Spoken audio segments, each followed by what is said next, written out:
l'architetto Giuseppe Grimaldi, una giornata sicuramente intensa con un programma ricchissimo cui possiamo fare anche un bilancio di ciò che è stato appunto il seminario di studi in merito all'Ecobonus 110.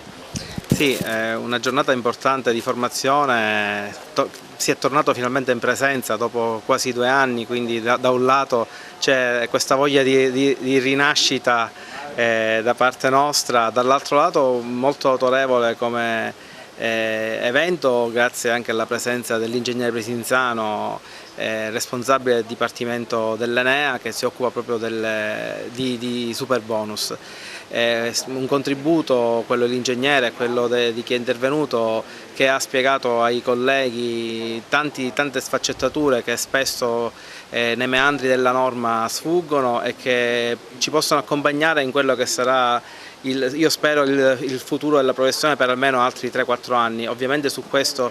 e sulla futura scadenza lavoreremo in modo da fare al massimo delle proroghe, però devo dire una giornata davvero intensa che ci ha illuminato su tanti aspetti della norma, che è davvero farraginosa. Ecco, tra l'altro anche gli ultimi aggiornamenti da un punto di vista legislativo sono stati affrontati in maniera anche equa, anche nei rapporti con l'Agenzia delle Entrate. Sì,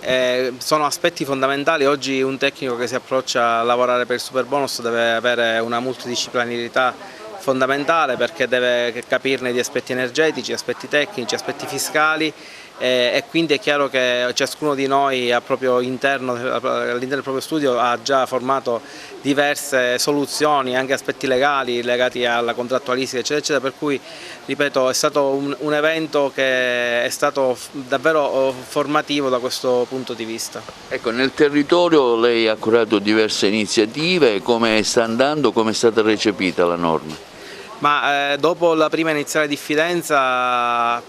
consideri che noi abbiamo aperto il primo cantiere ormai quasi 1 anno fa, al momento abbiamo 2 collaudi e diversi interventi in corso già in fase abbastanza avanzata di lavoro, e la gente è davvero contenta perché è riuscita, senza sostenere alcuna spesa, ad efficientare e a riqualificare il proprio immobile, restituendo un restyling diciamo, moderno e un comfort abitativo importante. Ecco, un aspetto sicuramente sull'Ecobonus 110 è anche l'aspetto di un commercialista, il suo contributo alla giornata di oggi di studi. Oggi qui con gli architetti analizzeremo le relazioni che esistono tra il 110, tra la normativa del 110% nelle sue 2 versioni, sistema bonus e ecobonus, e le diverse opzioni, cedibilità del credito o sconto in fattura. Rappresentano sostanzialmente 2 forme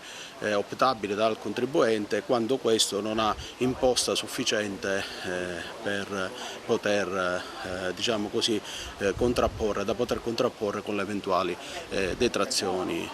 fiscali in campo edilizio. È un'opportunità che sicuramente i contribuenti possono utilizzare sia nell'ipotesi in cui hanno appunto un'imposta